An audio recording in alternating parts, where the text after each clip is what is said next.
American president Joe ബൈഡന്റെ മകൻ Hunter Biden ചെയ്ത എല്ലാ കുറ്റകൃത്യങ്ങൾക്കും പ്രസിഡന്റിന്റെ പ്രത്യേക അധികാരം ഉപയോഗിച്ച് മാപ്പ് നൽകിയ ജോ ബൈഡന്റെ തീരുമാനത്തിനെതിരെ വ്യാപക പ്രതിഷേധമുയരുന്നു. നിയുക്ത പ്രസിഡന്റ് ഡൊണാൾഡ് ട്രംപ് അതിരൂക്ഷമായാണ് ഇതിനോട് പ്രതികരിച്ചത്. നിയമം സംരക്ഷിക്കേണ്ട പ്രസിഡന്റ് തന്നെ നിയമത്തെ ദുരുപയോഗം ചെയ്യുകയാണെന്നാണ് ട്രംപിന്റെ പ്രതികരണം. ബൈഡൻ മാപ്പ് നൽകിയവരുടെ പട്ടികയിൽ ക്യാപിറ്റോൾ കലാപത്തിലെ പ്രതികളുണ്ടോയെന്നും ട്രംപ് ചോദിച്ചു. ബൈഡൻ ചെയ്തത് നീതിനിഷേധമാണെന്നും ട്രംപ് സമൂഹമാധ്യമത്തിലൂടെ വ്യക്തമാക്കി. ട്രംപിന് പിന്നാലെ കൂടുതൽ നേതാക്കൾ ബൈഡനെ വിമർശിച്ച് രംഗത്തെത്തുകയും ചെയ്തു. മകൻ ഹണ്ടറെ ക്രിമിനൽ കുറ്റങ്ങളിൽ നിന്ന് രക്ഷിക്കാൻ ബൈഡൻ അധികാരം ദുർവിനിയോഗം ചെയ്തെന്നാണ് റിപ്പബ്ലിക്കൻ നേതാക്കൾ ആരോപിക്കുന്നത്. അതേസമയം ബൈഡനെ ന്യായീകരിച്ച് വൈറ്റ് ഹൌസ് രംഗത്തെത്തുകയും ചെയ്തു. രാജ്യത്തെ നിയമവ്യവസ്ഥയ്ക്ക് അകത്തുള്ള കാര്യങ്ങൾ മാത്രമേ പ്രസിഡന്റ് ചെയ്തിട്ടുള്ളൂ എന്നാണ് വൈറ്റ് ഹൌസിന്റെ വിശദീകരണം. തന്റെ മകനാണെന്ന കാരണത്താൽ ഹണ്ടർ ബൈഡൻ വേട്ടയാടപ്പെടുകയായിരുന്നുവെന്നാണ് ബൈഡൻ പറയുന്നത്.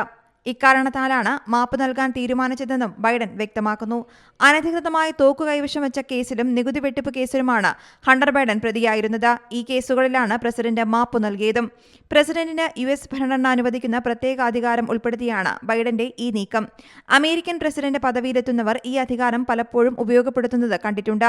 2 ടേമുകളിലായി ബറാക് ഒബാമ 1927 തവണയും ആദ്യ ടേമിൽ ഡൊണാൾഡ് ട്രംപ് 237 തവണയും ഈ അധികാരം ഉപയോഗപ്പെടുത്തിയിട്ടുണ്ട്. News desk Zee Malayalam news. ഏറ്റവും പുതിയ വാർത്തകളും വിശേഷങ്ങളും വിരൽത്തുമ്പിലറിയാൻ സി മലയാളം ന്യൂസ് എല്ലാ ഡിജിറ്റൽ പ്ലാറ്റ്ഫോമുകളിലും ലഭ്യം.